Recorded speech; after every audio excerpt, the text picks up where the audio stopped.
Le Centre régional d'excellence WAVE, l'EVRSE, est une plateforme scientifique et technique au service de la sécurité alimentaire en Afrique. Les résultats issus de ces recherches sur le manioc participent également à la réduction de la pauvreté sur le continent. Jacqueville a son Académie internationale de lutte contre le terrorisme, ELC.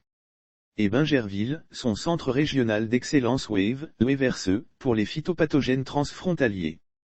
Ces deux structures stratégiques sont au front pour anticiper et déjouer les attaques. La première, pour assurer la sécurité des personnes et des biens, et la seconde, pour garantir la sécurité alimentaire. Ces dernières années, les agriculteurs africains ont été confrontés aux maladies de plantes, cacaoyers, banagneux, manioc, provoquées par des phytopathogènes. Ils ont également subi des dégâts causés par des ravageurs tels que la chenille légionnaire d'automne, les criquets pèlerins et autres agresseurs biotiques. D'où la nécessité de bâtir des systèmes nationaux et régionaux de biosécurité adossés à la surveillance, l'alerte précoce et la riposte. Le Centre régional d'excellence WAVE développe des méthodes de contrôle et de gestion efficaces des maladies des plantes. Tout est fait pour prévenir l'incursion de maladies de plantes dans de nouvelles zones.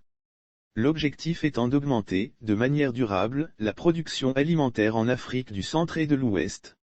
Au pôle scientifique de l'université Félix Houphouët-Boigny, UFHB, à Bingerville où est logé le centre, une élite de scientifiques monte la garde.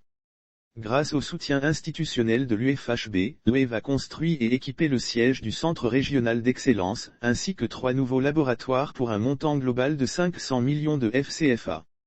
Dans les laboratoires ultra équipés, le directeur exécutif du centre, professeur Justin Pitt, est à la tête d'une unité spéciale composée, notamment, de virologues et d'entomologistes. Dans les différents laboratoires du réseau WAVE, 69 étudiants, 32 femmes et 37 hommes, en licence, master et doctorat sont actuellement en formation. Une surveillance particulière a été mise en place pour la maladie de la mosaïque africaine du manioc et la maladie de striure brune du manioc. Ces deux maladies réunies mettent en péril le rendement de nos exploitants. Elles provoquent une perte de rendement allant de 40% à 70% en Afrique. Soit une perte économique de 2 à 3 milliards de dollars, soit plus de 1000 ou 1500 milliards de FCFA, en Afrique subsaharienne, explique le professeur Justin Pitt. La striure brune du manioc a été découverte en Tanzanie dans les années 1930. Elle menace aujourd'hui l'Afrique de l'Ouest. Selon le professeur Justin Pitt, si rien n'est fait pour lutter efficacement contre cette pathologie surnommée l'Ebola du manioc, dans quelques années, nos pays connaîtront une grave pénurie de manioc. En Côte d'Ivoire, une grave pénurie de manioc se traduirait par de longs mois sans atiéké ou placali. Deux mets qui font partie des produits d'appel de la gastronomie ivoirienne. Dans de nombreux pays d'Afrique de l'Ouest et du Centre, le manioc s'est imposé comme une culture stratégique pour la sécurité alimentaire et la réduction de la pauvreté sur le continent. Ici, la filière manioc emploie de nombreuses femmes. On les retrouve dans les plantations, la transformation et la commercialisation des produits dérivés. La filière occupe une place importante dans l'autonomisation des femmes. Le manioc constitue un aliment de base pour près de 800 millions de personnes à travers le monde, dont près de 500 millions d'Africains. Il a été baptisé « culture du XXIe siècle » par l'Organisation des Nations Unies pour l'alimentation et l'agriculture, FAO. L'Afrique en est le premier producteur mondial avec 57% avec malheureusement, le rendement moyen le plus faible, 10 tonnes bar/hectare en 2016 contre 21 tonnes bar/hectare pour l'Asie.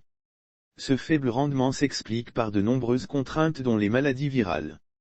Les chercheurs travaillent avec des sélectionneurs qui produisent des variétés résistantes qui sont testées.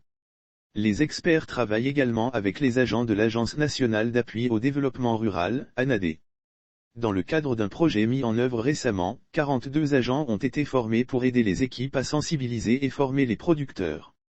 Durant les 16 derniers mois et en dépit des restrictions liées à la pandémie de la Covid-19, dans 4 zones, notamment Dabou, Jacqueville, Yamoussoukro et Bouaké, 1130 producteurs /productrices, multiplicateurs de boutures de manioc et agents de vulgarisation ont été formés et la reconnaissance des maladies du manioc et aux méthodes de lutte contre ces maladies.